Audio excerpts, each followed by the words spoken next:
internaute, bonjour.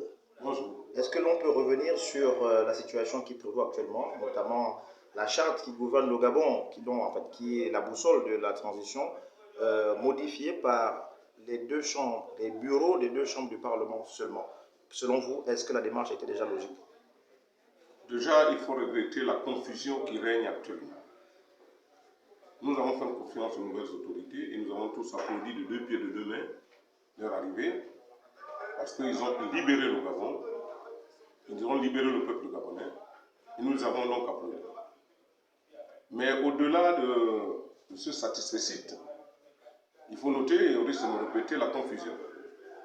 Vous parlez de la mise en place de deux chambres du Parlement, mais sans entacher l'irrégularité. Vous ne pouvez pas nommer des députés et des sénateurs sur la base d'une charte révisée qui est en marge, dont la révision est en marge de la légalité. Qui doit réviser au terme des dispositions de l'article, je pense 56, si ma mémoire est bonne, dans la charte initiale, c'est un tiers du Parlement. C'est un tiers, ce n'est pas les deux bureaux. Dès lors que vous faites adopter cette charte, la nouvelle charte avec les membres du bureau, vous avez vu les dispositions de la charte initiale.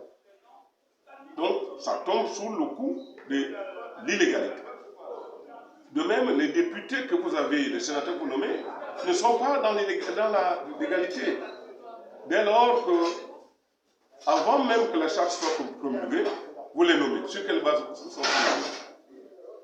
De la même manière, il est dit dans le cadre de la nomination des parlementaires, surtout en ce qui concerne le camp des partis politiques, les dispositions de l'article 46 sont claires. Ce sont les partis politiques qui dressent les listes. Ce n'est pas un individu qui dresse les listes, ce sont les partis politiques. Or, nous avons observé que deux individus sont enfermés et ont proposé au président de la transition des compatriotes qui, en fait, sont des parents au détriment des présidents des partis politiques. C'est les parents qu'on a mis, c'est des amis, c'est des cousins. En fait, ce que nous avons connu par le PDG Rampant revient d'une autre manière. C'est dont nous condamnons avec beaucoup d'énergie. Donc, en résumé, nous pensons que ces nominations qui tombent sous le coup de la légalité, de l'illégalité, nous ne les reconnaissons pas. C'est pour cette raison que nous avons demandé que le président de la Chambre du Sénat et celui de l'Assemblée nationale, ainsi que leurs membres, démissionnent. Il faut qu'ils soient démissionnent parce qu'ils ne peuvent pas demeurer dans une institution qui a été, dont la nomination, les différentes nominations ne répondent pas aux dispositions de la charte initiale et que la charte qui a été modifiée ne peut pas rentrer en vigueur pour l'instant. Et dès lors qu'elle ne pouvait pas rentrer en vigueur, puisqu'elle a été adoptée, promulguée au petit matin, à quel moment les parlementaires auraient pu adopter, un tiers aurait pu adopter cette nouvelle charte? Puisque la procédure du Parlement est simple.